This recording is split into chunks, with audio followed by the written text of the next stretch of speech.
I am Tina, and I think our country is in a period of chaos and the destruction of the American myth. And I'm hoping that means we're rebuilding the story of who we actually are. I'm Brian, and I think that our country is in chaos. I think it's necessary chaos. We could be heading in the correct direction, but we're not going to know until probably, well over 4 years from now. And I'm your host, Steve Lowe from 127 Creative, and this is the experimental podcast where I invite two guests, each representing a different side of an issue, to come and have a conversation. My hope is that we can do at least three things. First, I hope we can acknowledge the truth that both sides hold. I hope we can uncover the nuance in between the sides, and most importantly, I hope we can recover the humanity that we all share. These are lofty goals, I know, and maybe I'm naive, and maybe these goals are impossible to achieve, but I feel like we have to try. So let's go inside the divide.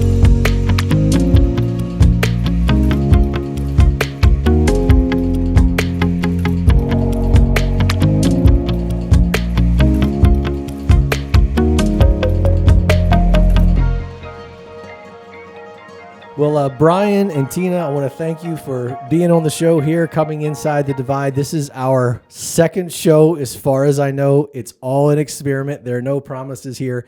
We're still tweaking format. We're still tweaking the technology. We'll probably be doing that for quite a while. But I want to thank you for being a part of the snapshot of this journey. Thanks to our viewers and listeners for being a part of this as well. I hope that you like it. Like I said on our first show, I hope I like it. It would be just great if I can.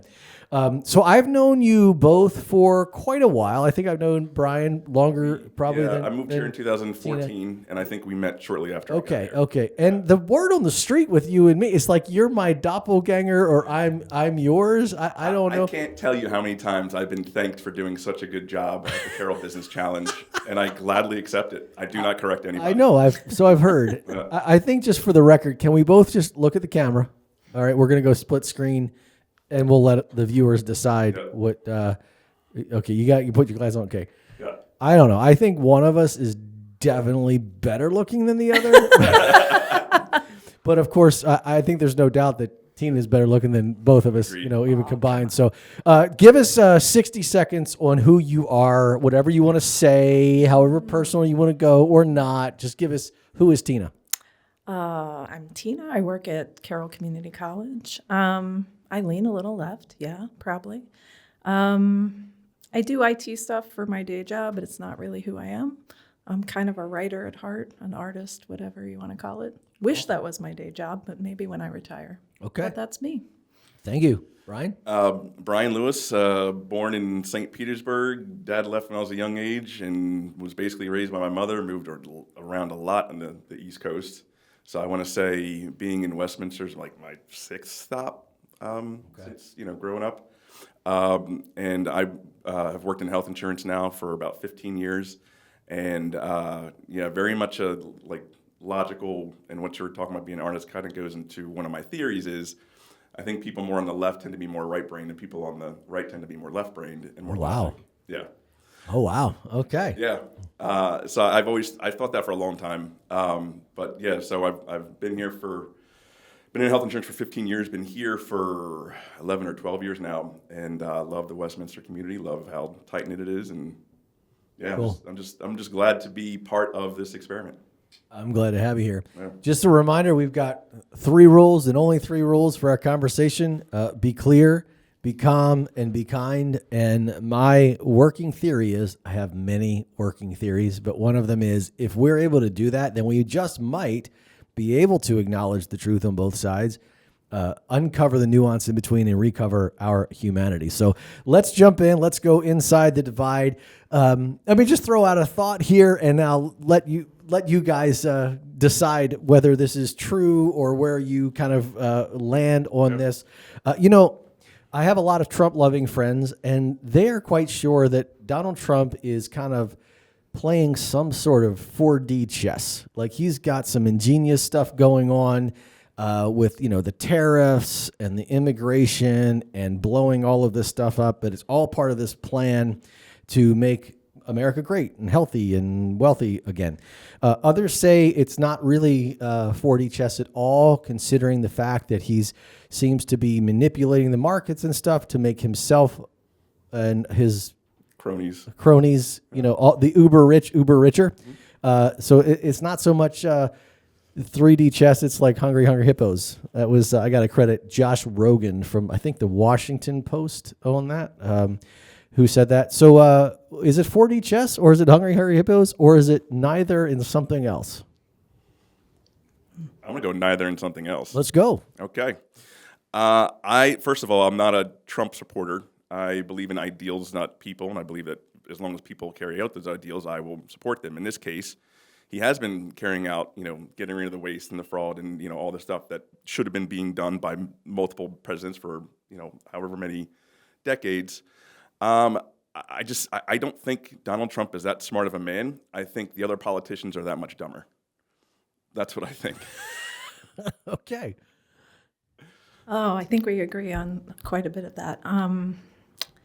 So I don't know, this might sound too woo-woo, but I think I just, not to get too personal, but in my life, I grew up around some people who were maybe broken in some way, narcissistic. Oh, he's a narcissist. I agree with that. And I can recognize it from 200 yards. I had to learn to recognize it very young. So when I look at him, that's what I see. And I see someone who is dangerous because of that. Maybe has a lot of charm, maybe has the snake oil salesman sort of vibe sometimes.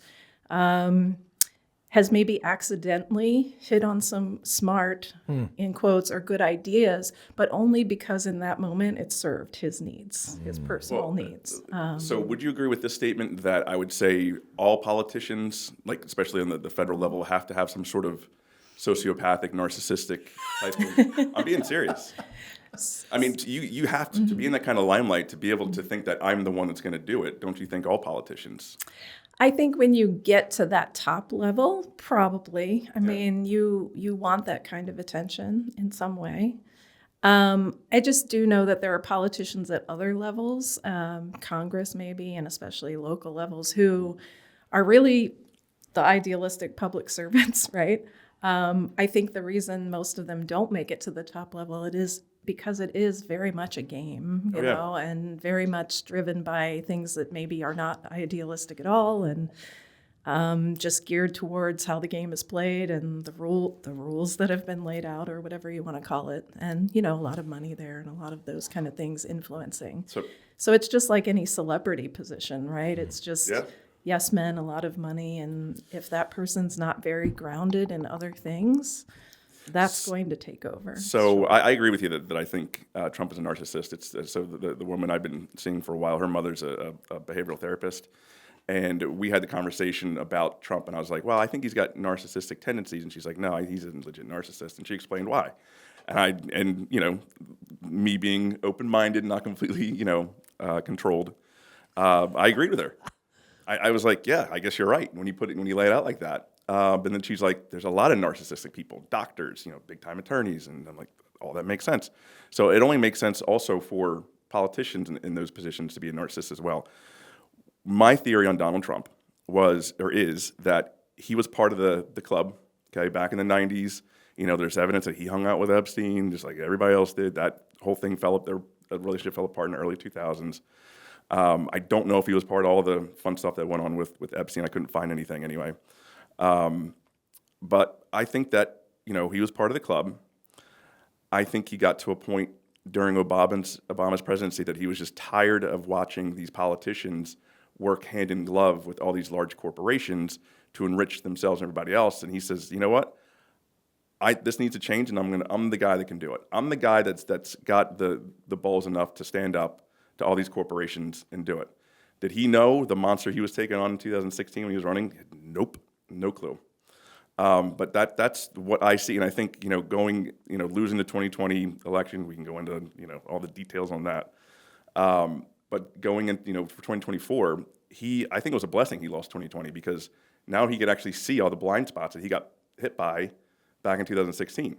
So I don't think he understood the machine that was really up against stopping being rich. Up against what? The machine, the whatever you want to call it, the deep state, the establishment. And I think the Republicans were a part of the establishment for a nice chunk of the 80s and the 90s, and I think that's now swapped over to be majority Democrat now. I think they're the establishment. What say you, Tina? Yeah, I don't know that he's that strategic, honestly. I think he came from money. He got handed what he made his fortune with, and he lost a lot of it from what I have read. I just feel like I think he embodied maybe the American myth of the rogue cowboy, There's a book out there called Jesus and John Wayne about the American culture and what it's based on, and I think he fits that. I think he didn't maybe embody all the aspects of that when he was a businessman. He used to come out and say a lot of things that Democrats say, right? He was a Democrat. But I think he recognized, he had the show The Apprentice. I think he loved that attention. And this is just a bigger form of his own show, So I think he saw an opportunity. I think he is the charming con man. So I think he saw the way things were going, how many people were disillusioned. And I think he was part of the establishment. I think he was on the outside in a lot of ways. I think he wanted to be with the big guys. I think he wanted to be in all the pictures and all the photos and all the, But he was. I think sometimes, I don't know much about New York, but what I know of New York, he was ostracized in some way from like the elite New Yorkers, right? They looked down on him a little bit. I think that affected him. So I think he took that to a grander scale. Like I secretly he wants to fit into that group, but if he can't fit in, he's going to destroy them. So I really don't think he's that strategic as far as like, I'm going to clean this up. I think he's a pretty corrupt guy himself. I think he really doesn't care about other people at all or what he does to them. As long as he gets the attention, the admiration he wants. I think he likes money as well, so that's a motivator. So I think there are other people in that establishment you're talking about who benefited from the way things have been for a long time, who benefited from big corporations, from making lots of money, from Wall Street, from all the things. And yes, they were on both sides of the aisle. And I think he was a convenient way for those people to pretend that they were going to fight the status quo, but actually just bring it to the forefront, make it, say the quiet parts out loud, and make even more money. Because, in my opinion, what they've effectively done, which is the oldest myth and trick in the book, is we're in a period of chaos and uncertainty, not just because of Donald Trump, right? We've got COVID, we've got all these things. People are scared. And at the root of it, every human being is frightened, right, of something. And when you're really scared and when the world is in chaos, all you really want is for someone to tell you exactly what to do, right? Mm-hmm. How am I supposed to get through this? What decisions am I supposed to make? How am I supposed to protect myself and my family? Whatever. You just want a path. Like, just tell me exactly what to do. And out of this chaos for however many years we've been in it came Donald Trump and these other people who said, you know what? People are afraid. They want an answer. So the answer is, that guy next to you, he's a different color, or he comes from a different place, or he believes different things. He's your problem. He's the reason why you don't have a good job, you can't protect your family, you can't get ahead in life, Germany, whatever. 1930s Germany, basically. Yeah, but it is the oldest trick in the book, even in our culture, right? Convince, if you're really wealthy and you're making money on of lots of people that are below you in some way, but however you define that, the way you keep them in line, because there's always more of us than them, right? We're the workers, we're the people who are just trying to get by. They are just sitting up there in this other universe with all the means and all the power and all the whatever. Every society has that. But if they can convince, I don't know, what is it, 90-10 now, or 95-5%, like, of the super wealthy? If they can convince all the rest of us that the guy next to you is the problem, then you're not paying attention to what they're doing, and they're benefiting out of they're benefiting from all of it. They're making money from all of it. Oh, 1,000%. Right? They're getting power out of it. They're getting recognition, fame, whatever you want to call it, all those things. So if they keep convincing us that that person's the problem, that person's the problem, number one, it does two things. It keeps them in power. It keeps them making money, fame, wealth off of all of us. But it also taps into that core fear, because if you say to me, all this chaos, I can explain to you where it comes from and what to do about it. That guy's the problem. If you just fight him, keep him down, hate him, whatever you want to say, here's the path, then your life would be better because he wouldn't be interfering. And it gives people the certainty they need, in the same way that some organized religions promise you, I'm going to give you the 10 steps to salvation. I'm going to tell you exactly what to believe, who to root for, who to work for, and they won't say this out loud, but who's unworthy, right, and who is worthy. And if you do all those things, you will have salvation. It's the same process. It's just different mechanisms. And people crave certainty. Yeah, I agree with that. But as I've said, my friends and I have all these, like, philosophical, spiritual conversations. And shoot, I lost my train of thought there. But basically, So you're making the point that you think that Trump has put himself in the savior position where he's the one that can save us. I don't think he even put himself there. I think he wasn't even thinking that far ahead. Really? But, Okay. but I think other people saw him and were like, we know how this game is played and we know how it works. And right now they want an answer. This guy wants the attention. He's got the con man angle. He's got the cowboy angle. And he's an outsider. And that's what they're looking for. So we're going to elevate him. And we're going to push him up there. And then I think they thought they could control him as well. Like, we can make him do what we need him to do for our own benefit. So who do you think would be controlling him? Again, I don't think it's that organized and conspiracy theory based. I just think that people in power like to stay in power. Yeah. And I just think it was just a confluence of events and people, and he came along, and he's a convenient tool. And I guess my point before was... Both definitions of the word tool. But I think my point is, certainty. Everybody would love it. I'd even love it. Just tell me. But I'm kind of enjoying chaos, to be honest with you. But life journey, spiritual journey, there's a reason journey is in the phrase, right?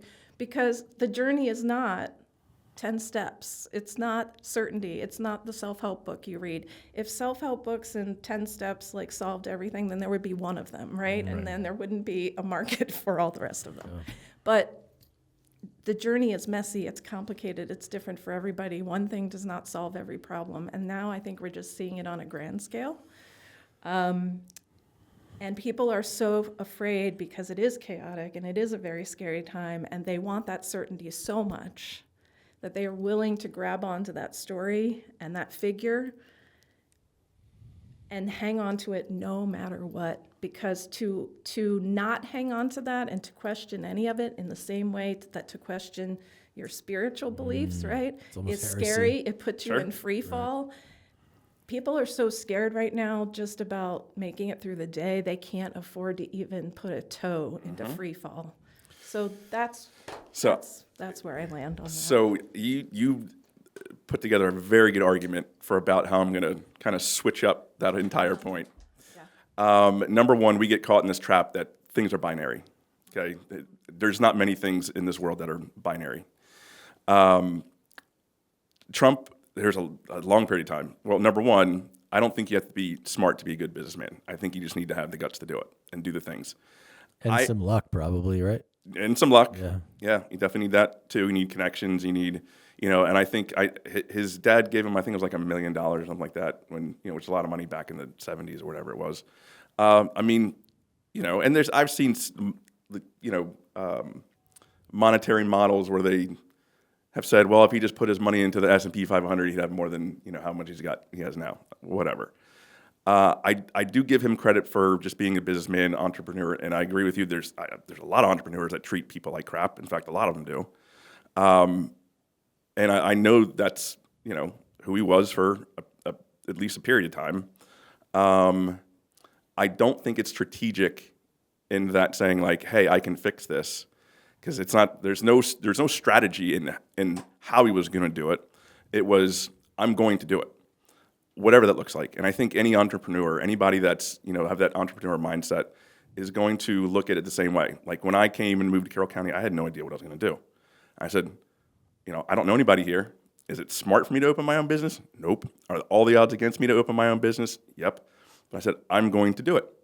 And, I just sold my business 2 years ago, for 7 figures. Very nice. Pat on the back, yay me. But it starts with will. And then from the will, you start to put together a strategy. Or, like in his case, he's putting the right people in the right positions to do these things. Now, when we get back to establishment, okay, on who's kind of running who, this is where you make a very good argument for Donald Trump. Whereas if you take a look at today, okay, how many billionaires gave money to the Kamala Harris campaign? How many billionaires gave money to Donald Trump? It's 2-1, okay? So the establishment clearly was on the side of Kamala Harris, okay? And if we go back throughout history, all the presidents where it was, like, I call it the illusion of two choices. You go back to, Bush and John Kerry. They weren't going to be much different. McCain and Obama, they weren't going to be much different either.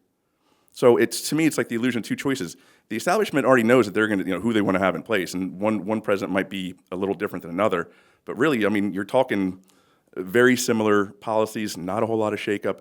To your point, everybody keeps making money. They don't want any disruptors in there. Who's been the disruptor? Trump. And I do agree that there is a very large section of our populace that does look at him almost like a religious figure. I think it's just as silly as the people that hate him for everything and won't take a look at anything he's done and recognize it as, hey, this is actually a good thing. You know what I mean? So yeah, we get stuck in that, and I agree with you that people and this is definitely apparent during COVID, when people just want to be told what to do. And to me, a lot of it goes back to spirituality. Like for me, I have a very strong foundation in Jesus and in God. Through a lot of hard stuff I've been through. But I can tell you, like during COVID, when everybody's freaking out, the first thing I did, and this is probably I got roasted on Facebook for this one, was when I put on there, because we've had a bunch of, we've had the bird flu, we've had the swine flu, we've had all the different flus that come from animals. But what happens? You get a small piece of the population that gets sick, but generally nobody else gets it, because when you get viruses that come from animals, they have a hard time transmitting through humans. Okay. So this is when, COVID's coming. I'm like, relax, everybody. It's not going to be a pandemic like everybody's saying. It's just going to fizzle out like the swine flu, like whatever. Turned out I was pretty wrong. But this is, obviously before we knew that it was man-made in a lab, which, has finally come out, thank God. But now you're right. You haven't seen it? There's so much content right here. I just had to. No, if you want to fact check that. I just had to get the screenshot in my head of Tina's face when you said that's all. I didn't mean to disrupt. I love it. No, we can fact check it. It's been confirmed it was made in the lab. But again, people wanted to be told what to do. And I just remember jumping on my phone. I'm like, okay, I was wrong about this being a pandemic. Okay, what is a coronavirus? I look up what it is. It's essentially one of the 3 major colds. You got rhinovirus, you got RSV, and you got coronavirus. So I'm like, wait a second, we're causing all this panic, we're shutting all this stuff down for something that, is going to be really bad because it's novel and it's going to do what viruses do, which is kill a lot of, people that have immune issues that are older. Okay, that's what pathogens do. But as soon as I saw that, I'm like, none of this makes sense. None of what they're telling us makes sense. They're not telling us to go out. They're not telling us to go outside and get vitamin D. They're not telling us to eat well. They're not telling us to get exercise. They're pushing. This is Trump too. I was really pissed at Trump when he was pushing this stupid vaccine. I was totally against it. I'm like, I was like, there's a reason we don't have a vaccine for a cold, because it changes all the time. And this is what this is going to do too. You know, and I was thinking this back in 2020 when it was not popular, and I had a lot of people down my throat, you know, telling me, you know, what are you doing? You're crazy. You're killing people, you know, including my ex-wife. I would love to drill into COVID, but before we do that, I would love to consider this establishment idea because I think we both agree that Trump was in one position some time ago. There's no secret he was a Democrat. And this is where I'm at. Like, I honestly don't know from where I'm sitting. I could probably maybe preach a sermon on he's an absolute narcissist that doesn't care about anybody else and just wants to be, you know, it's just the next level of his own show, like The Apprentice. Brilliant. Can I throw in one little thing? Okay. One little anecdote. So I got the chance back in 2021 to meet with Mike Lindell. Happens to be like a friend of a friend type of situation. Tell us who that is again. The My Pillow guy. That's what I thought. Yeah, he was highly involved in the whole, you know, election steal thing. Yes. And I got to sit with him for about 3 hours. Really? Yeah. And he You get a nice pillow out of that? I did actually. Nice. Is it really good? No, it's fantastic. Really? Actually, I like his other stuff better. Anyway, but I got a chance to talk to him about personal, you know, stories with Trump, and they were funny. Like, and you know, he's a Christian. Like, they talked a lot of stuff about God. Mike Lindell's a very well known, you know, very pro Christian guy. It's pretty hardcore, yeah. Pretty hardcore. So yeah, one of the stories I remember him saying is like, you know, he's like, Mike, you gotta hit this button, Mike, hit this red button on my desk, Mike. And then, you know, Mike hits the button, and out comes a Marine with a Diet Coke in his hand to give to Donald Trump, which is crazy. Like, that's a typical narcissistic, you know, type of thing. But it made me laugh. I was like, that's pretty damn funny. Yeah. But no, he had nothing bad to say about him. Obviously, they're both on very similar, you know, spectrums in terms of what their beliefs are and everything. And you know, I'm sure there's a lot of bias there. But yeah, I mean, so I know of somebody that has had. Well, by the same token, though, I know that Trump is claims to be a Christian, and that could mean a variety of things. But I'm in the middle thinking, I'm not sure if that's also not just a show. I remember his first term. I think you might fact check it, or you might help me remember, but basically, it seemed like there was a really great photo op for him to stand in front of a church with a Bible. Of course, he came out with his own Bible, which I haven't bought or read. Maybe I should. I'm really curious. And so there's this tension between he is just in this for himself, and he genuinely cares about this country and doesn't give a, I'm not going to say it on the show because we're trying to not, but doesn't give a flip about what you think, I think, or you think, or anybody else thinks. And then, you know, third party-ish maybe. Let me ask, like, you probably heard what Mark Zuckerberg said. I think it was on the Joe Rogan show. And he basically said that the strong arm of the previous administration came down hard and kind of coerced them to fact check and not just fact check, but squash certain information. Clear violation of the First Amendment. Then he's saying that it's almost like this is a new day. And of course, I listen to that. I want to believe people. I think I do. You know, I want to believe. But my skeptical side was like, for all I know, he's just pandering to the guy in power now. So I don't know what to believe or what's true, or even if I have to know what's true. But I guess I would like to ask both of you, you know, here I am trying to figure out if this guy is purely narcissistic and even evil, or if he's kind of there's no doubt he's narcissist. We got that. We're there. Check that off the box. Right. But does he actually care about this country, or does he care about himself?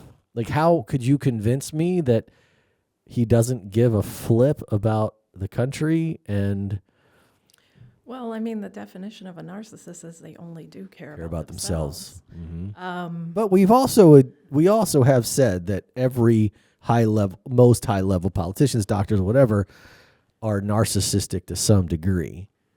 Well, if you want to go to the strict Well, it depends on Maybe if you're we talking should. about the Great point. psychological That's a great point, definition Tina. or whatever. Yeah. I mean, if you want to just talk about human nature, there's We all are then. the just nature of having an ego is a little bit narcissistic. Sure. It's just, is it pathological? Is it your entire personality or not? And if it is, then the definition is you do not care about anybody else. But could he care about the goal of saving the country? I don't think so because like so. Think about where And he'd be in and- history and, if he and did. the point about him, having Mike Lindell or anybody else who thinks he's charming or like very, approachable, personable, whatever you want to say, having conversations about God. I know from experience and from studying it, narcissists can be very charming. They are often very charming. They're often very personable. They like to be looked at and admired for who they are and what they do, right? But the moment someone challenges them, that's when the trouble starts. Either challenges their self-belief or who they think themselves to be, or they challenge their motives, or they push back to be independent from their motives or them as a person, then they are the enemy. I don't know if you've noticed, but our crack researcher has put up the general characteristics of a narcissist here. Love it. Grandiose sense of importance, need for admiration, check. Lack of empathy, check. Entitlement, exploitive behavior, yeah, could see that. Arrogance, jealousy. That's probably the clinical and pathological situation there. So I don't think any of us would disagree that he checks those boxes. Yeah, I agree. But does that still mean that's his entire story? And But to again, your point about Mike Lindell, and also I know I'm a bit of a Bill Maher fan. He spent a dinner, I saw that. and had basically the same exact thing. Yep. Now he was also very critical. He's critical and he's truthful. I think he tries to be truthful and just to explain what happened. But I've heard a lot of people say that Donald Trump is an incredibly, charming to your point, but caring guy, and he's generous and all of these things. And I don't know that he's not here, so I don't know that we're going to figure that out.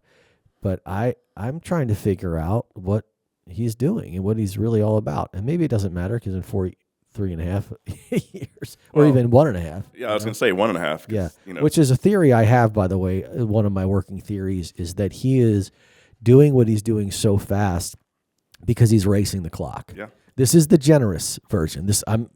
Brain is split. The generous side that I'm like, maybe my Trump friends are right, and I hope that was my thing. I don't know, but I hope they're right. But that he is racing the clock because he knows at the midterms It's gonna flip. everything's going to flip. And the thing is he has to pull out some kind of miraculous thing to convince even people like Tina that he's done something good in order for the midterms to go in his favor or the right's favor at all. Well, there's also the left and whether they're going to do anything or not. But so I do think, though, that he's racing against the clock to get some things done so that by the time the midterms come around, he has something to show for it. You're not buying that at all because you're absolutely convinced. I think he probably is, but I don't think it's all his agenda anyway. So the Zuckerberg thing, though, do you think Zuckerberg is pandering to who's in power now, or because that was stunning? That was shocking to me. Because I've never been a Mark Zuckerberg fan. No, I me either. think a lot of people are. A lot of people who have corporations. They're pandering. Oh, yeah. Yeah, sure. They feel like they have to or they're not going to survive. Right. They'll get ostracized. I also remember reading, and we can fact check, but that when they did studies on all things that were put out on the internet, and we all know there's bots and trolls and Russian accounts and whatever, but that a larger percentage of stuff put out on the right was false when it was fact-checked versus stuff put out on the left. And so that's why it was getting caught more in the filters and the rules and the whatever. why they wanted them to crack down a little harder is it's like the percentage was way off because Well, you can also you got to look where like these fact checking organizations are coming from, where they're funding from. A lot of them are getting funding from very left wing billionaires like George Soros, who have these NGOs that give all this money to these fact check places to put on a narrative. So I think that's the biggest piece that I in my mind, the biggest enemy of the American people today is the mainstream media. I don't care if it's Fox News, I don't care if it's CNN and MSNBC. They're all funded by corporations. 75% of across the board, again, all mainstream media is funded by big pharma. Which I may not disagree with that, but that's why I stick to like NPR, PBS. Well, even NPR, I mean, it's national public radio. It's funded by the government. Of course, they're going to have Not so much anymore, though, right? Yeah. But so you find that trustworthy? You find it not? No, I don't find it trustworthy at all because, like, when you start to dig in, the few times I've gone in, okay, who funds fact check? And I don't remember; it's been so long. Like, who funds factcheck.org? And it's some other NGO or group of NGOs that their funding comes from, other billionaires and other forms of mainstream media. Well, I'm not sure NPR and PBS are using factcheck.org though. I'm pretty sure they have their own research teams and other things like that. Lots and lots of resources other than an internet site, though, so. I mean, I don't trust mainstream media even a little bit. I trust the fact-checking sites probably even less. So who do you trust? I would like to know, Yeah. what sources do both of you trust? So anytime I start to hear opinion. Because everything I see on Facebook, I just assume is true. Let's ask Zuckerberg about that. So I stay with independent media as much as possible. I know you guys probably wouldn't agree that Tucker Carlson is independent, but I do listen to a lot of some of his guests he has on. Matt Taibbi, so he's formerly from, I want to say Washington. I'm going to get him all wrong. Matt Taibbi, Michael Schellenberger, Alex Berenson. He did a lot of work during COVID. Who else? Barry Weiss. There's also a really good site called Real News No Bullshit. Sorry, I'm just repeating what the name of the site is, but they literally they're just cameramen, and they're showing you what's happening. They're not giving any opinion, and a lot of it's like with the Ukraine war, what's going on in the Middle East, and so I don't want anybody's opinion. I have I can form my own opinions based off of facts. That's why if I were to put on Fox News, I'd seriously want to punch. What the hell is his name? All of them. All of them, pretty much. But mainly the one guy. Oh, my dad loves. Probably Hannity. Yes. Yeah. Oh my! I cannot. His. Yeah. Interesting. Somebody gets under my skin. But Definitely. yeah, Tucker is on your list. Yeah, of because trusted. so the last time I ever watched Fox was one of his episodes because I always liked his take. He would have very different takes during his monologue. Fair. The rest of the show is kind of meh, but his monologues are always fantastic. It was just a different point of view on something that all the other idiots didn't have. You know what I mean? Yeah. So it was very different, so I wanted to hear it. So one of the last shows he did before he was fired was he took a flamethrower to Big Pharma. And I remember listening to his whole monologue and saying, basically telling people how bad, Big Pharma actually is and what they're doing and how they're in bed with the FDA and how they're very incestuous with, the government. And I was thinking to myself, I'm like, he's going to get 75% of Fox's funding comes from Big Pharma. Mm-hmm. So I'm thinking to myself, this dude's going to get just reamed behind closed doors. 3 days later, he was fired. I can't remember. Is that the reason? He never disclosed the reason. They never disclosed the reason. Okay. Nope. I'm guessing that Tucker Carlson is not on your list of trusted news sources. I'm actually vaguely familiar with one or two of the other names, but I couldn't even say who they are. What do you say to Tucker, since I know who that is, and who do you trust? So I guess I would want to ask, because you just said a few minutes ago, I don't need anybody's opinion, but Tucker Carlson is all opinion. Have you watched his new show? No. Okay. So he was very, conservative biased opinion. Now he's literally just interviewing people with very little opinion.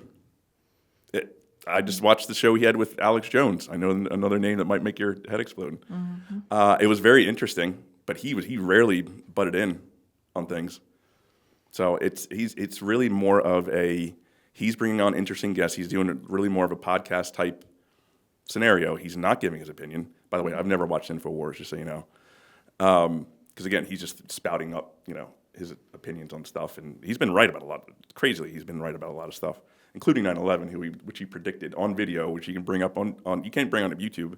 I had to bring up on Rumble, where Alex Jones predicted 2 months before 9/11, saying that they're going to use planes to bring the towers down, and they're going to blame Osama bin Laden. It's crazy. Interesting. So Your sources, though. I trust NPR. Okay. Like PBS, I don't. I spend more time on NPR than PBS. And then the New York Times, and they have a lot of podcasts and things, because what I find in all of those cases now, when I'm listening to NPR on the radio or in the car, a lot of times they will say very clearly, I mean, most of the time, they're doing a story on Zuckerberg, Facebook, I don't know, any of those guys, right? They will very clearly say at the front of the story, by the way, NPR gets some funding from this company that we're talking about. We get funding from Google. We get funding from whatever, as a caveat before they even start the story. So it's very transparent. And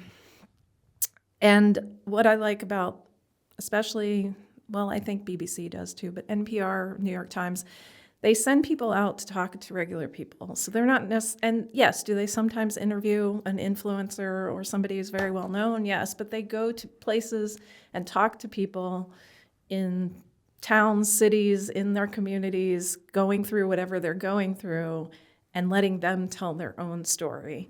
And then connecting it up with another part of the story and going to figure out who's that person. Let's go talk to them. And then they just present an entire, what I feel like is a 360-degree view of something, and it's usually super complex with a lot of gray in it because that's how life is. And, I probably listen to too many podcasts in that way, but when you hear someone tell their own story about things you don't even realize are happening, then it shifts your view about things. I feel like I hear as many true stories from Trump lovers or even just people that lean right that makes me question the true stories I heard on NPR. Like, that's where I just don't believe it really anybody. And I do think that NPR is probably a little bit easier to fact check. I don't think there's any shortage of misleading headlines, honestly, from NPR. And you read it, and then like you're like a couple paragraphs in, there's like, oh, that was clickbait, and this isn't really what they're saying at all. But I don't hold them. They're probably better than most, but I don't believe any of it. So yeah, I agree with you, because what mainstream media is very good at is cherry picking really good. You would put them in mainstream media, NPR.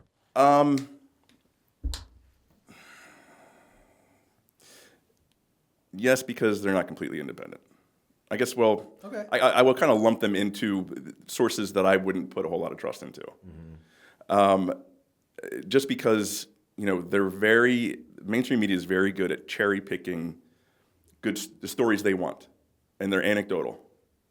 Okay, we're not interviewing 1,000 people and getting 1,000 different stories. We're doing like a few, and Fox does it too. I watch Fox do it. 100%. Right.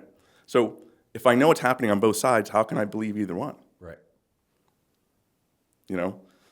And so you'll check out Tucker Carlson and the other folks that you mentioned, and then what? I do listen to a lot of podcasts too, like I'm very big on Joe Rogan. He really caught my attention. I didn't know much about him. It was during COVID when he did he was the ivermectin and the vitamin C, vitamin D, and he's like, COVID was gone in 3 days. And he was completely demonized. I'm like, why would the mainstream media go out of their way to demonize somebody for getting healthy with an alternate way? I'm like, well, there's only one reason. It's because they have this thing that they're trying to promote, and this is the only thing that's ever going to make you better. And if you don't look at this thing, then you don't believe in science, and you're going to kill everybody. Like, it was insane to me, and that's when I was like, okay, well, I got to start, seeing this guy's about, and that's when he brought on Dr. McCullough, Dr. Malone, And, Dr. Malone's one of the first originators, one of the first inventors of the the mRNA vaccine. Right. And so to hear his whole point of view was just mind-blowing to me. And that's when I was like, okay, well, and Joe Rogan used to be a hardcore leftist. He was a Bernie guy. Yeah. So, he's not out to, like, he just wants the truth. And he made it very obvious he just wants the truth. So I definitely feel like the COVID issue could be a good conversation. Before we jump to that, what say you about Rogan, Musk, Trump? We could probably list a few more that were pretty hardcore Democrats and are Tulsi no Gabbard, RFK Jr. Sure, right. RFK is going too, but they're like way over here on the right now. Like, what do you think is going on there, or happened, or are they pandering as well? I think a lot of them are a little bit like Trump. They go where the fame and the attention and the money are. So, But it's easy it's to mostly switch negative sides then. attention. I mean, Trump was shot at twice. I mean, if you're a narcissist, Said with a grin. yeah, but I think if you're promoting ideas that are very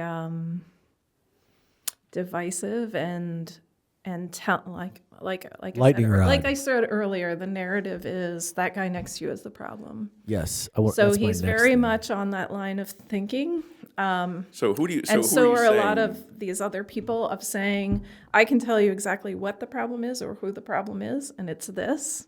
And if you just listen to me, it will be better.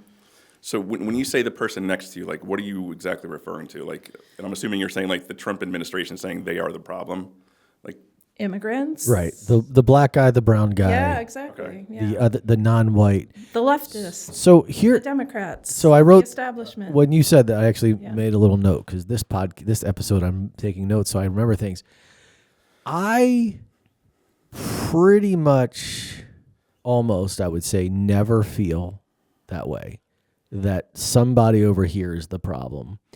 And I hear the narrative. I'm not saying you're wrong, but I hear that narrative that, from the left, that all the white, cis, straight, privileged, rich people are pointing to the non-white, non-rich, or whatever, and saying they're the problem. I hear that. I hear you saying that that's happening. I don't hear that narrative, and I'm trying to figure out: is it because I'm a white, cis, straight, not really wealthy I think guy? It goes back to Tina's point. Okay. When she talked about that they need to keep us divided so that we don't see what they're doing. So when you're right, when they say, well, it's because they don't like them, I'm the same way. I could care less what color anybody is, what religion they are, as long as that we're sharing very similar, values and I don't care. Like, I want to see more black people become, very wealthy. I want to see more, Hispanic people become more wealthy and do well in this country. I'm all for diversity, but I'm more for, making sure that they meet the qualifications first. There's a study out, and it was actually a black Harvard professor that put the study out, that when they lower the standards to bring minorities into places like Harvard and Ivy League schools, they're a much higher rate of dropout because they're not prepared for it. So we need to a rising tide raises all boats. I really think that we need to be in the inner cities, in the poor populations, rising those people up, and they'll never do that because exactly to your point, they want us to say, hey, they're looking at them as the boogeyman. I'm not looking at them like that, and I can tell you most people are not, but they want to push that narrative. Do you think that Trump wants to push that narrative, though, too? That these folks over here are the boogeyman? Because that's what I'm saying is, Well, I think I'm not hearing that, but I might be missing it, and I'm certainly not living it that he's way. saying the establishment, the globalists, are the boogeyman. Okay, that I do hear. Well, But that's different than It's very different. the black and brown and the narrative of the immigrant hordes storming the borders, and they're all criminals and rapists. See, so let me rephrase. That's such a good point, because what I hear is that there are many, many illegal immigrants coming into our country illegally, and yes, I know that you're right. I do hear that they commit the crimes, and I think the stats are clear. We can fact check this, but immigrants actually commit less crimes than white Are we Americans talking do. legal or illegal? Because I don't know the Illegal, difference. illegal. Legal, definitely. In fact, legal immigrants do far better than white Americans do for the first generation. As far as crime goes, and Well, no, as far as success in business, Right. scholastically. I'm saying it's the illegal immigrants coming in, and there is a narrative that they, are terrible and commit more murders and rapes, and I don't think that's true. So to your point, there is that narrative. Okay. Beyond that, though, I don't feel like I'm not really hearing that the problem with the immigration so much are the criminals. There are some really bad criminals, and I think everybody agrees they should go. The problem with the immigration situation is more of a tax on the system and all of the Lowers health care and actually you're making her point a little better, because I do hear that too, that they're sucking, jobs, but I don't think most Americans don't want to frankly do the work that a lot of the I would agree with I you. mean, there Hispanics are are a doing. lot of stats out there that say that the taxes that immigrants pay, illegal or otherwise, are like in the I don't know if It it's actually millions or helps the billions. economy, I can't yeah. remember the numbers, but it's Sure we a can find it. huge amount of income, and they can't benefit from a lot of the things that we can unless they have their citizenship.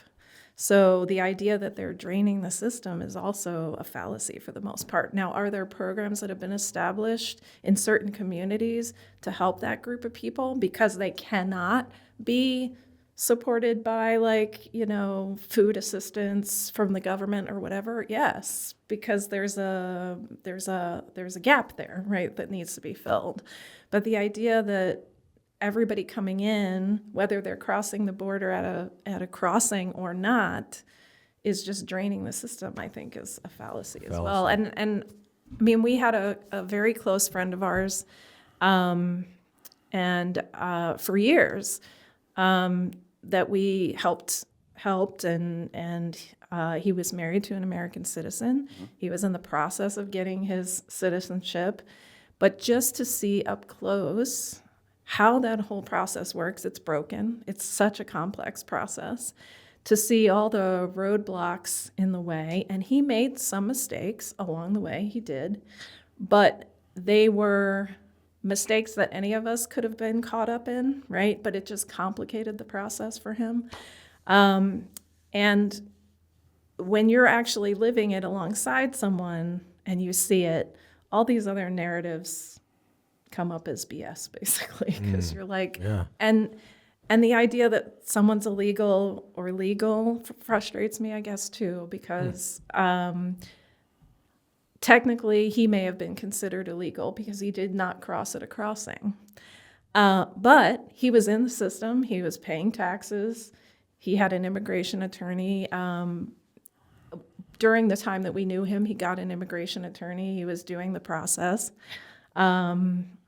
He, when he lost his wife, that was we went through that with him. That was really tough. He supported, she was a single mom with, at that point, the children may have been, older teenager, whatever, and then they had their own kids. He helped support them as well. She had health issues all along. I mean, it's a tough road. So I think a lot of people talking about these things too don't even know anybody who's in the system. They don't know what puts people there. They don't know what the system is like for people. I live in downtown Westminster. We've lived there for, going on 25 years. And we would hear people say, not as much anymore, thank goodness, but, we would start to have a lot of immigrants downtown, right? Moving into apartments, whatever it was. And people would complain about, black or brown people causing all this crime in downtown Westminster. And it's like, I'm sorry, I'm a white lady. And the only criminal activity we had in in our neighborhood specifically, was from people who looked just like me. Mm-hmm. And we had immigrant families who lived adjacent to our neighborhood, who use our parks all the time, friends of our friend, we got to know. There was never a problem, not one, with black or brown people. It was always people who looked exactly like me that were causing an issue, And I appreciate that, but I think that's very anecdotal. I think when you're bringing in immigrants to the tune of, and I'm going to forget the numbers off the top of my head, but we're at 2 million a year, or we used to be. I've heard, 3 million? we could fact check it. I've heard that number. Yeah. That's the high end of the number. Yeah, and I know it's dropped down to from, let me do the math on that, like a few 100,000, a month to like a couple thousand, less than that. I think it's under 1,000 now. I do think most of illegal immigrants are good people. I don't think they're criminals, but there is a criminal element coming in here. When you have open borders like that, you're inviting drug trafficking, child trafficking. In fact, one of the things that really disturbed me during the end of the Trump administration, they gave Border Patrol agents what's called a rapid DNA test. So if they had an adult coming across the border with a child, they'd be able to take a rapid DNA test to see if that person was actually related to them. Yeah. Okay? Pretty important, because if you got somebody that's not related, very high chance that that's a coyote trafficking a child. Okay? And something like 80,000 kids have gone missing through the border, over the past couple of years. One of the first things the Biden administration did was, after a few months of being in office, is they got rid of the rapid DNA tests. That is insanely disturbing to me. I have racked my brain to figure out a good reason why, and I can't come up with one. Do you know about that?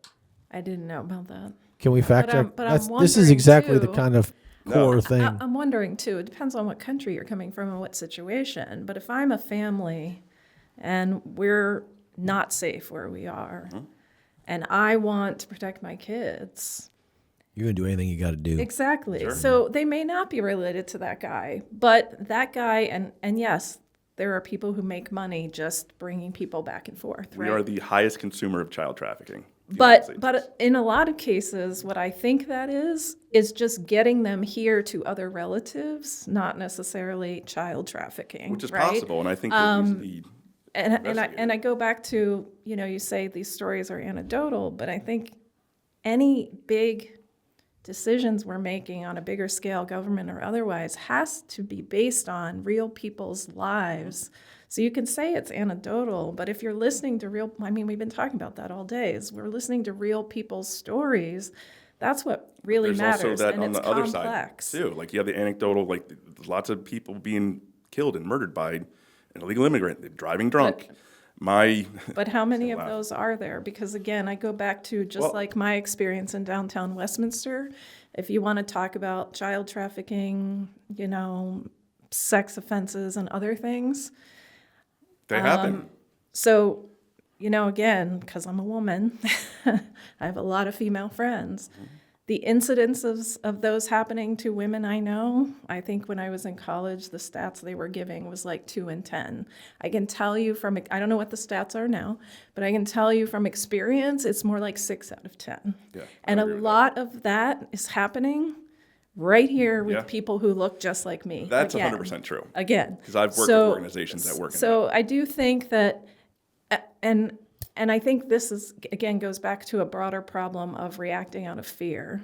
I think all of these stories, what they have in common, and a lot of the way our laws are decided, and I don't mean this in a bad way, but this is the phrase I use. In every situation, there's going to be the 5% of crazy, right? There's going to be 5% of people out there who act in a crazy way, and I put crazy in quotes. I'm not, denigrating anybody who has issues.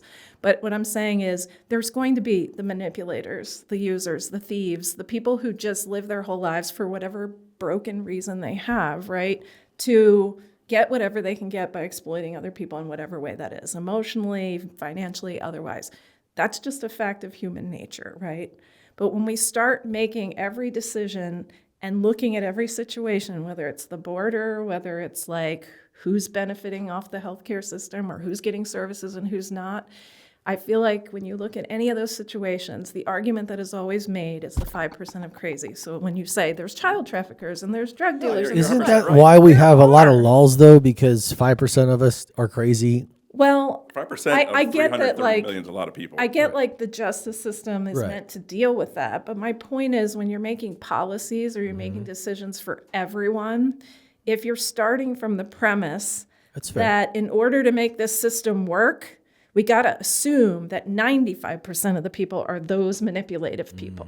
They're going to take advantage of the system and they're going to screw everybody else and they're That's going to mainstream whatever. Media. They do it all the time, Well, because and that's both sides. okay, but let's just agree that the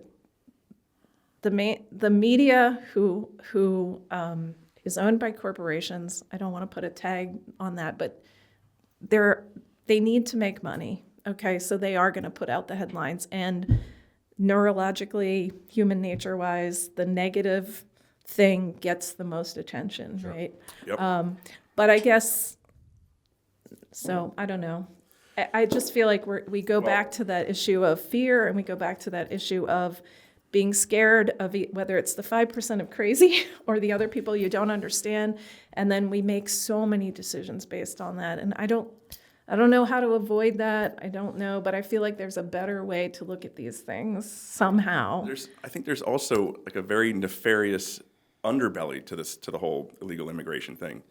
You know, the fact that as soon as Biden became in office, like they just opened them up. They're like, come on in. Do you agree with that? I don't know. I think the system has been broken for a long time. I think that when presidents come in, depending on which way sentiment is going at the time, decides how they deal with it. I didn't want to interrupt. I mean, I love. Just curious. You know, I loved a lot of things about Obama. His immigration stuff sucked. I hated it. I don't have to love everything someone does. Absolutely. But I think the system is so broken, and there's very little tolerance by anyone to take it apart and put it back together in a way that makes sense for the way human beings operate and the way we need to do this. So you don't think that I don't know the answer to this, but you don't think that the existing immigration laws enforced accordingly would fix a lot of it? Because it seems like there's laws that were relaxed under certain, probably more Democratic administrations. Well, I think it's just been Biden mostly. And now Trump is not only doing deported what more people than he had 2 terms. He deported more people in his 2 terms than Trump did in his first term. I have heard that, yeah. His nickname was Deporter in Chief.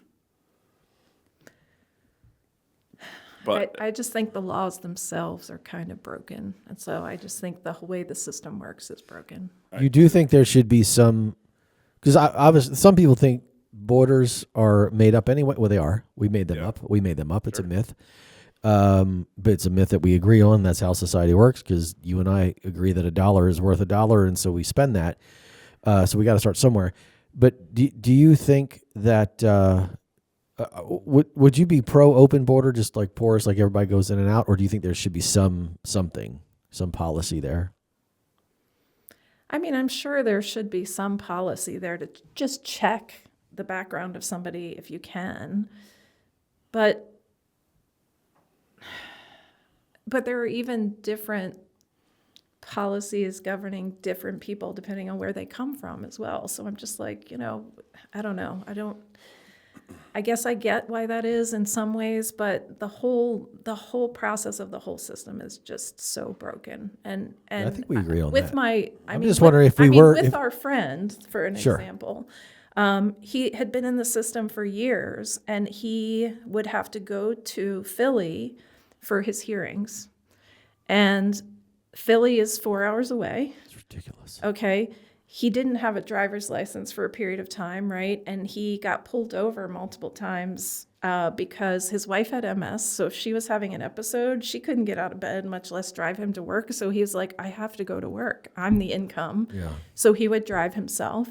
And so he would go to these hearings, and the government attorney would basically say, even though he'd been in them for years, we're still not satisfied. We have all the information. And they would be like, delayed, 18 more months, come back. And this just goes on for years and years and years.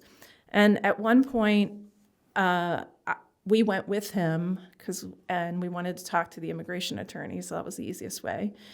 And the hearing was literally like 5 minutes. And it's just like a rotation of people, right? 4 hours. And it was 5 like minutes. 5 minutes. 5 minutes. And you see these people that's sitting with kids and infuriating. families, and you're like, these people had to take off work. Yeah. They had to drive all the gas, all the time, all the energy. And every time we had a hearing, the immigration attorney was like $4,000 or $5,000. So it's like, if you're working, both parents are working, you're trying to make your way here, you're paying your taxes, you're doing everything you're supposed to do. If your employer's like, you're late or you're absent 3 times and you're out of here, like, how are you supposed to keep your job? How are you supposed to pay for these hearings? How are you supposed to go through this time and time and time and time again? And then what happened one day, and you can call this anecdotal, but his wife had passed. He was living in a rental that we owned near our house. We knew he was kind of off the rails a little bit, having a hard time, right? Just completely lost. He adored her. He did not know what to do. But he walked, my husband and I had left home, and we had gone to Ocean City for a conference that my husband had, and I tagged along. We get there, and he gets a frantic phone call from our friend who says, I am in the back of a van. Your husband got the phone call from our friend who's in the immigration system. Right. He said, I am in the back of the van. This guy handcuffed me when I walked out of my house, and he says he's taking me to the detention center in Philly. He only let me have my phone because we had just had an immigration hearing like 2 weeks before that. He's like, they said that ICE did not know where I was. I told them I just had a hearing. Here's my attorney's information. Like, they know where I am. I don't know what you're talking about. And because he said all these things in the van, the guy was like, oh, I don't know, maybe I should check my paperwork. And he pulled over to his house somewhere along the route and was like, okay, I'll let you make one phone call, which usually they don't let him do, right? And he's like, please, can you call somebody? We called the immigration attorney, who happens to be, he's in Philly. His office is across from the detention center. And he said, that's where they're taking me. We make phone calls, and we leave messages because this guy's in court. At the end of the day, he calls us back and he goes, okay, I'm going to go over there and find out what's going on. He called us back. He said, our friend had been in jail at one point because his wife's daughter had been married to an abusive man who was an alcoholic. And when she kicked him out, they had little kids. He came back at 3 a.m, intoxicated, threatening them at the door. And she called him, right? She called home to her mother. Our friend went over there and was like, you can't be here. You need to leave. Because he knew he was illegal, this man called the cops on him and said, this guy's harassing me, or this guy attacked me, and so he went to jail. Okay.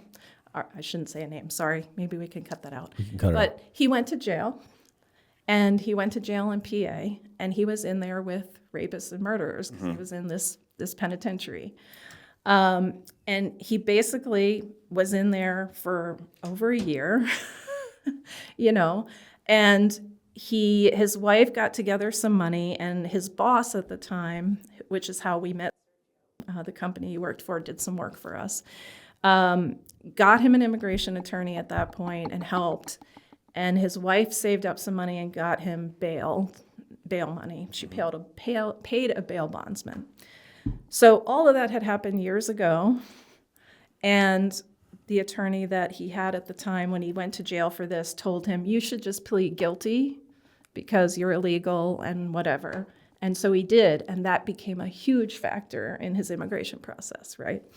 And so all these years later, when he got picked up, it was because the bail bondsman, they still owed, I guess, some of that money back to the bail bondsman. The bail bondsman system is supposed to connect into these other systems, right, to cross-reference people. The bail bondsman's information had their address from 2 residences ago before they lived in our space, in our rental near us. So they were like, oh, he's fled because we went there and he's not there. And they sent them to pick him up. So when they got to the immigration center and his attorney met with them, they admitted, oh, they didn't do their homework. They didn't actually update their system, so it was their mistake. But it's going to cause us a lot of heartache and pain and paperwork to deal with this. So the only way we're going to let him out is if you bring that bond money tomorrow by 9 a.m. to the detention center, and then we'll release him. So the only reason we knew where he was is because he was allowed to call us, He would have just been gone. We wouldn't know where he was. And then I had to drive to Philly the next morning with a check and get him out and bring him home. So these are the kinds of like things that happen to normal people who are just trying to get through the system that is in place for them to get through. And yes, did he make some mistakes along the way? Yeah, there are some things as we were helping him and communicating with the immigration attorney, he would say, well, I needed him to do this and he hasn't done it yet. And we'd be like, dude, can you please just do this step that he needs you to do because it would make your life easier. But people are human. They have faults. He had his own issues, right? And blind spots about certain things in his life that he didn't deal with well. It caused him issues. But these are burdens that we can't even understand that somebody has to carry in this system to even get through the system. So that's why I say the system's just broken, because he's a decent guy who just has human issues, right? Who helped his wife, helped his stepkids, his step-grandkids, who has a steady job, who had talents that employer needed. He was a supervisor for a company that did historic renovations on large historic buildings, and he's good at it. And I don't mean to belittle, anecdotal, it's an unbelievable human story. And I, just from that entire story, I have to agree with you that, if this guy's getting caught up in the system, then we need, some changes made. But when I kind of zoom out from the anecdotal perspective and look at, the numbers as a whole, that's how I think, decisions kind of have to be made. I do think we need a lot more people like you and organizations that can really step up and help, the good people that want to be citizens here, 100%. Those are the people that are great citizens here. Like I said earlier, first generation legal immigrants completely outdo white Americans. I'm all for it. It's not until generations 2 and 3 that they become just as bad as normal Americans, and they're not as, they're not as scholastically productive, they're not as professionally productive. But the one point I did want to get back to was I really believe these people are pawns in a much bigger agenda because of things like it's now legal for illegal immigrants to vote in New York elections, New York State, which blows my mind. I think it may be legal in California as well. If not, I know they're working on it. And they're trying to pass all kinds of laws where, like in California, it's illegal to show your ID to vote. It's illegal to show your ID to vote. That blows my mind. So there's obviously something else going on. So is that all part of the broken system, or do you think this is a different category of... As in voter stuff? Well, the voter stuff and... You get more people, more votes, then you get more, if you have more people in districts, now you have more Congress. I mean, that's fun. My understanding, that's why California is blue, because... I think it's beyond that. I think there's a lot of money in California. Well, yeah, but this, I don't, we have to fact check this, and I forget whose administration it was, but just an influx of California is immigrants. The fourth, is now, they passed, I want to say Japan, and they're now the 4th largest economy in the world. Yeah, I've heard that too. It's crazy. But anyway, I mean, I guess this is why we're here, to talk about this nuance, because I want to jump to that anecdote that you just gave. It's easy to think that every single one of the 2 million coming over have the same kind of story. Right. But to your point, you're going to have to, at some point, we got to use big data because it's a big country to figure this stuff out. Right? Or not? I mean, yeah. I mean, again, I'm not opposed to having processes in place, but if you talk to the immigration attorneys too, there's not enough judges. There's not enough My sister hearings. works as an attorney. Well, and it takes I don't remember. And it takes however average many of years. 7 or some crazy number of years. So they've got to look at what is the actual system? Does it even work? And how can we streamline it for the people who deserve to be here and should be here and don't really have any reason not to be here? So I think there's a middle ground in there somewhere. I also wonder if it comes to California, California grows how much of our food and how much of the people who are picking that food are immigrants or seasonal workers or whatever else. So again, I know there are bigger forces at play, but I really, really but even don't with that, think there's a lot of nuance. I really don't think that every single issue that comes up is a coordinated conspiracy to do something. I really don't. Just to clarify, apparently immediate relatives can process their citizenship in 6 months to a year, but other family members face longer waits, several years to over 10. So I don't think we'd agree. We don't disagree. And it, depending on the country of Yeah. origin, that's the big part. I don't think of it, too. we don't disagree that this is one jacked up, broken system. Yeah, I do agree with Tina that it has been pretty messed up for And it's another a long one. It's like time. how, But is it open even- borders is our is hope? not it. So you're, yeah. Yeah.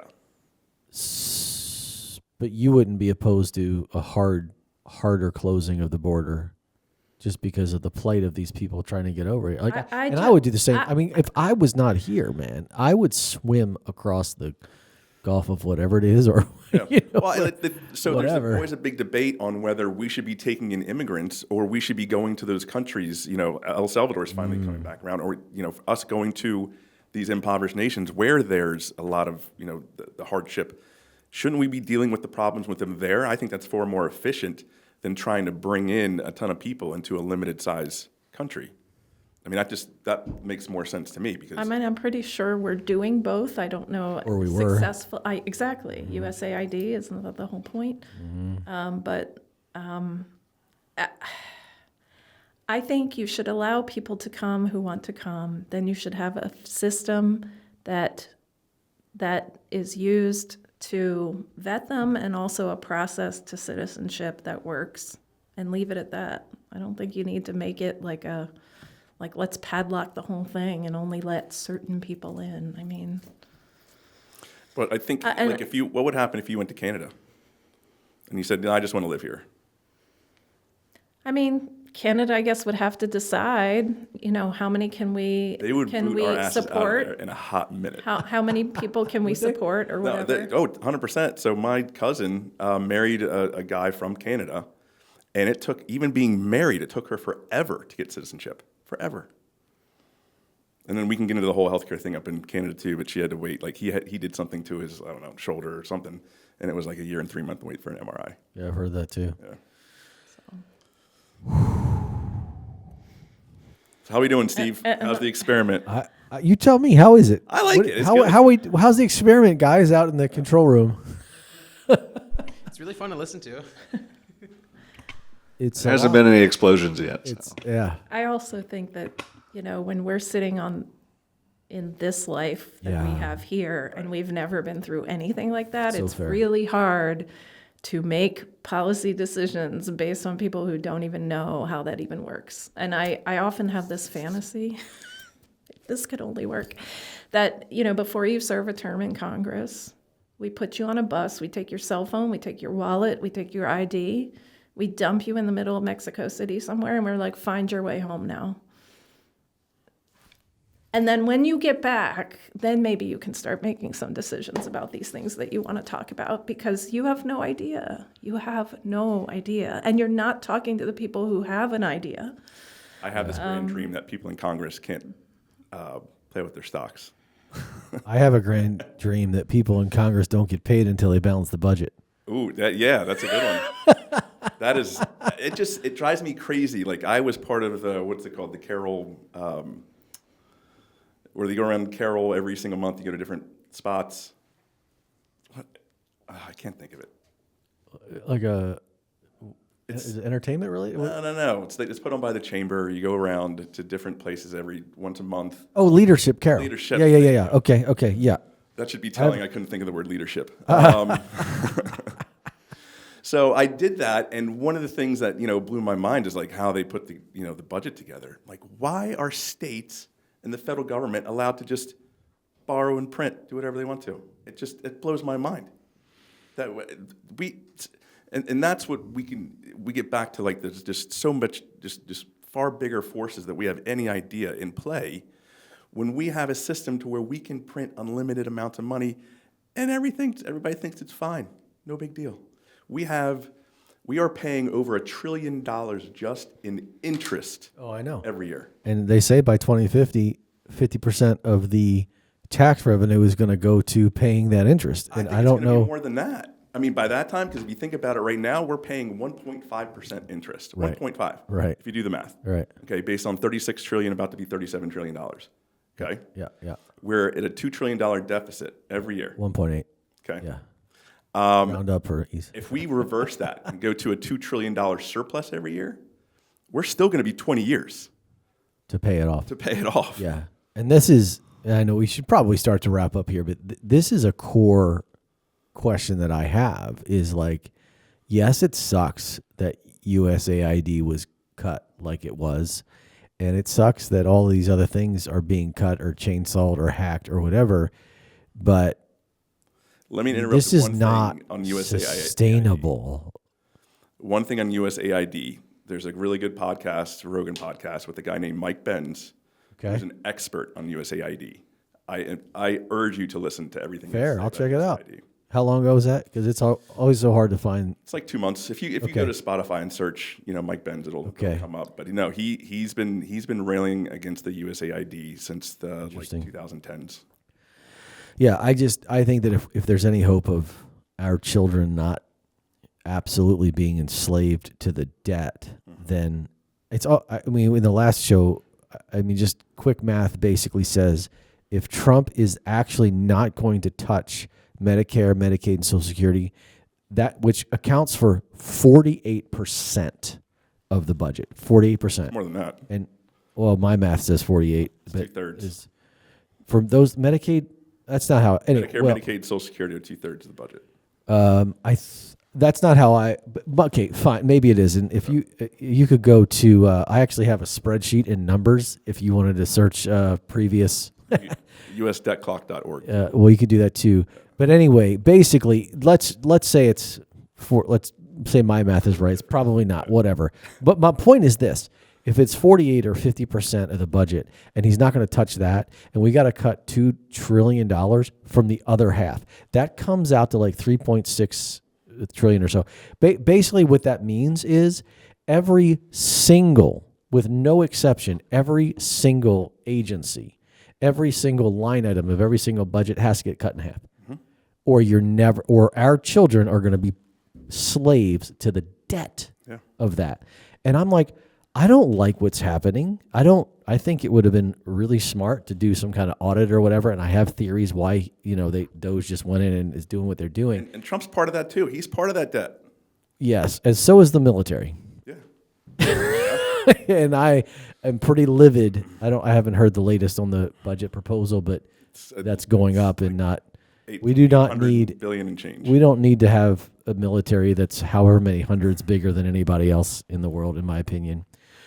But so these are huge, enormous problems that kind of depress me. Yeah. We were talking about the education system last time. Today we're talking about immigration, and these are, I don't even know how to start. But I really I appreciate the conversation and the nuance that I think you both have brought forth here.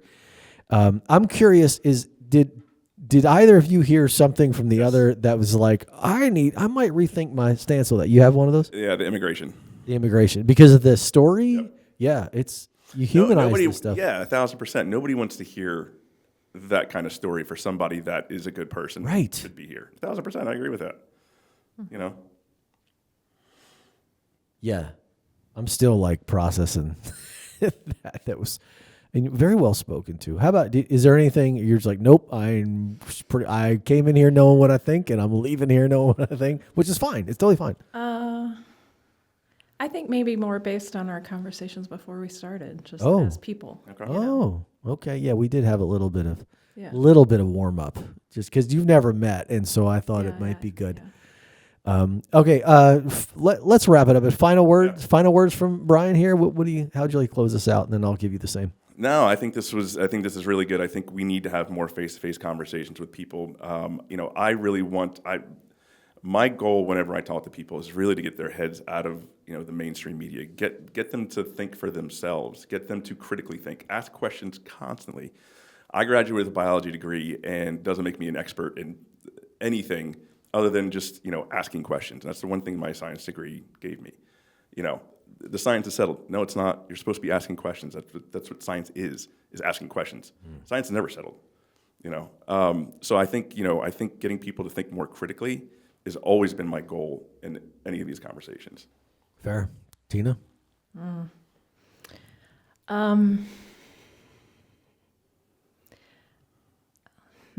What do I want to say in response or in closing? I Take don't your even time. know.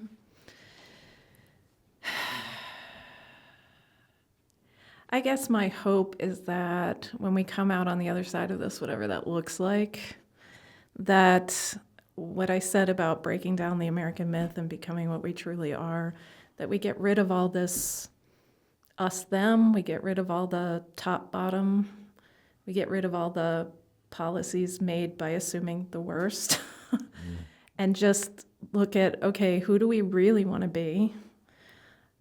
I think we need to reconcile our history of the country, where we came from, what we've done up till now, and what doesn't work, the myths that we still tell each other about who we are as Americans that don't work for anybody anymore, and figure out a better way to do this. But I think we should be,